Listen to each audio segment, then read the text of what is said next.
What's up, guys? Iceman here. Welcome to the Diablo 4 Research Institution. Appreciate you guys for coming by. Like this video if you will. Subscribe to this page. And hit the bell so you're notified next time I post a video. And blessings to my channel members and patrons. Links in the description below. So, my necromancer has progressed quite a bit. She is now level 49. And I have been relatively effectively farming 53 plus areas. Alright, this is now World Tier 3 because I beat the Capstone Dungeon just a couple videos ago. It was a damn good time and I'd like to return to it at 50 just to see how much my character has actually progressed because of the fact that the difficulty in the Capstone remains the same. They're all level 50, no matter what level you are, for the World Tier 2 Capstone Dungeon.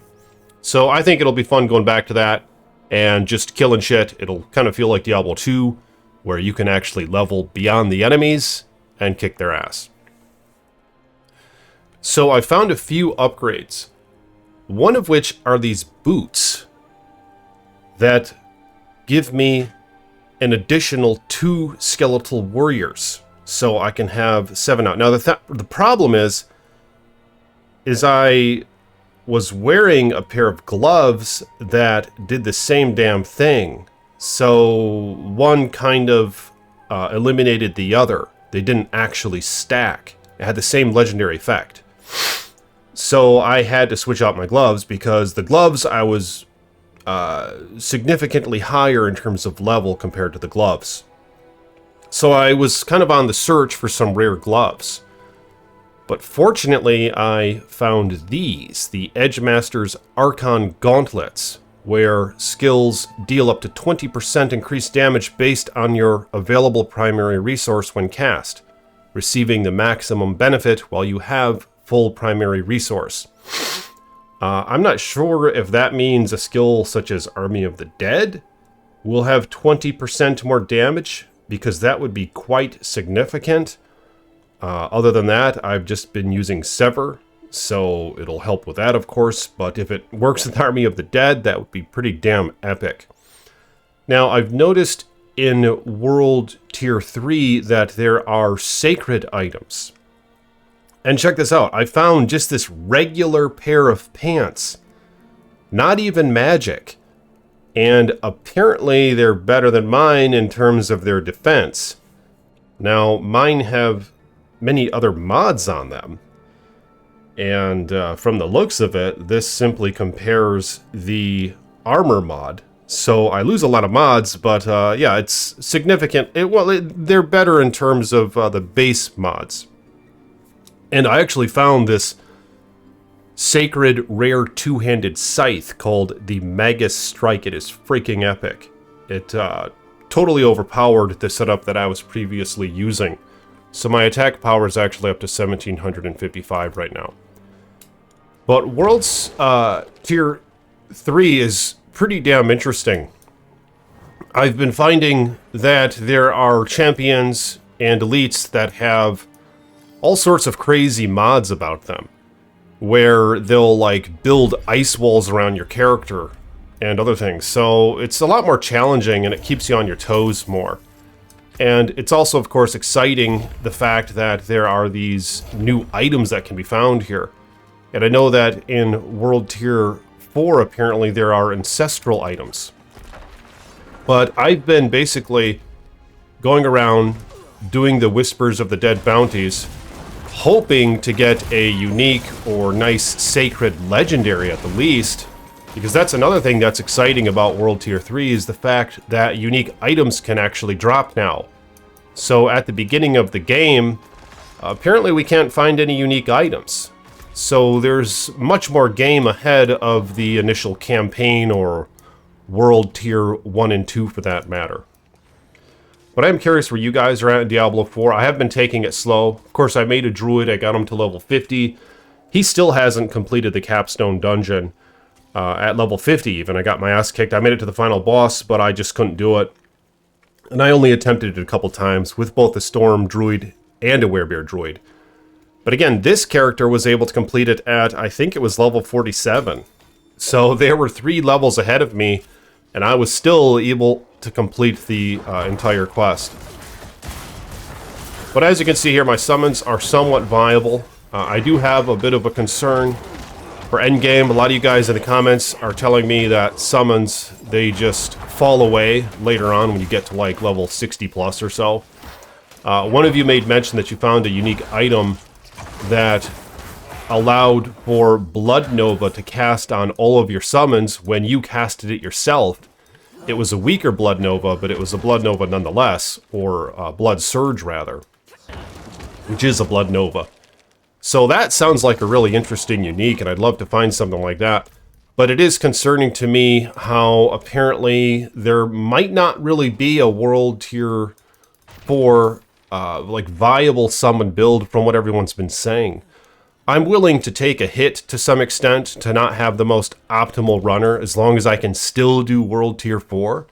So I'm hoping I can make this summoner work when I get there. But I guess we'll see. I know that generally how it goes when people play games like this is they'll just look up guides and they'll make the most optimal build possible that everyone else is making. Whereas I wanted to have a summoner, so I know that it's probably not going to be the most optimal way.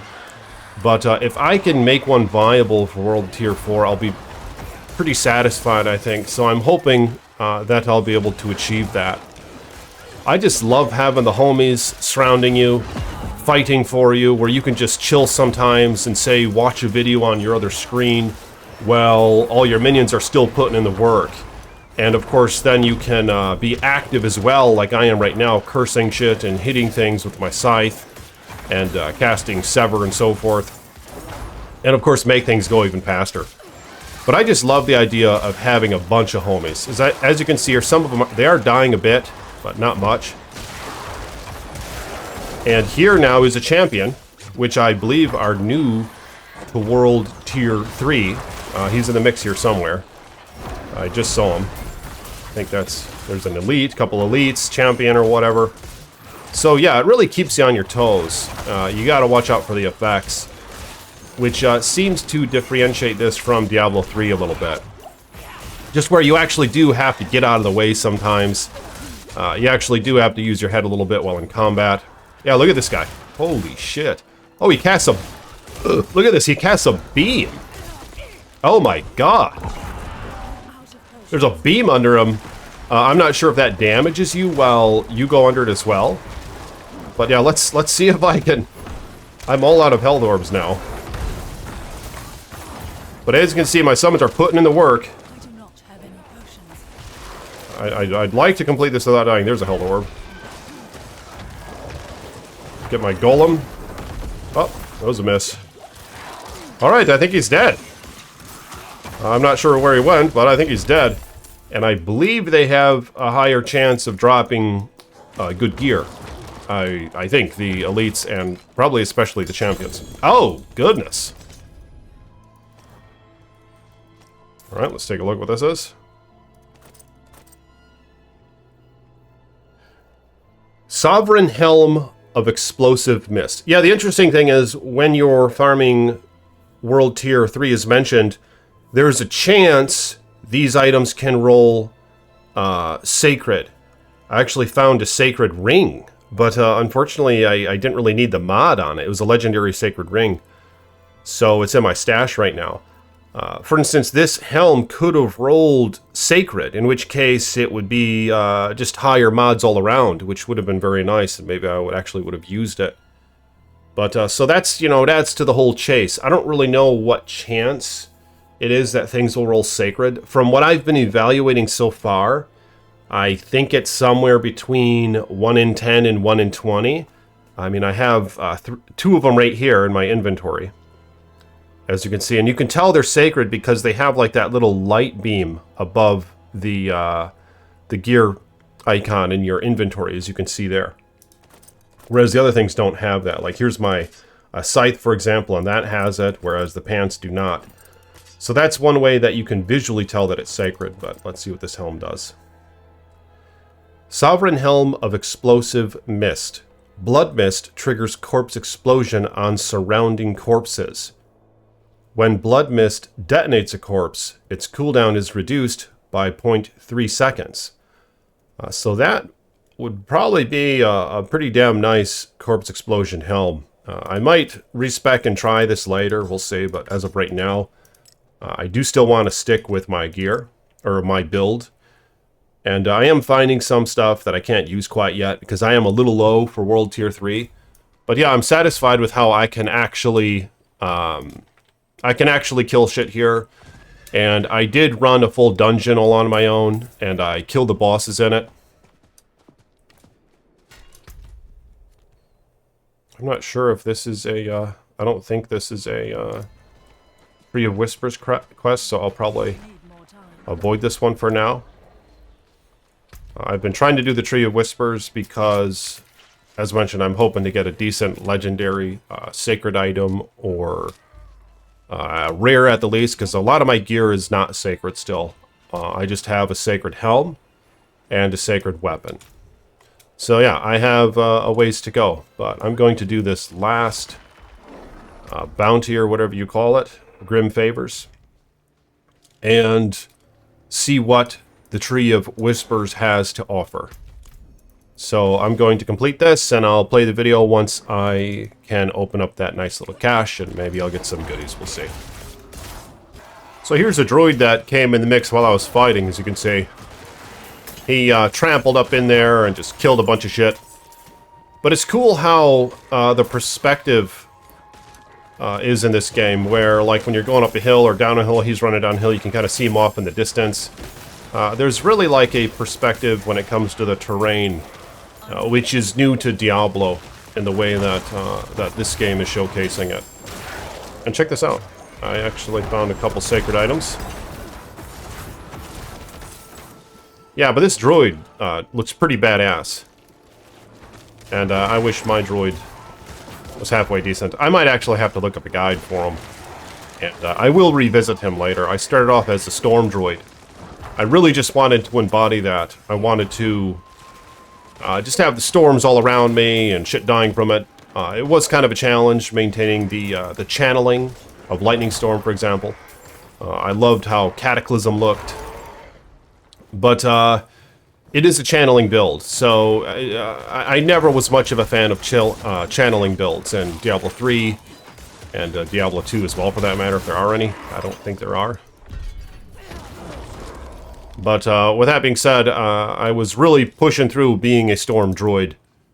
But and I think that one actually performed better in the Capstone Dungeon than when I spec'd into Pulverize.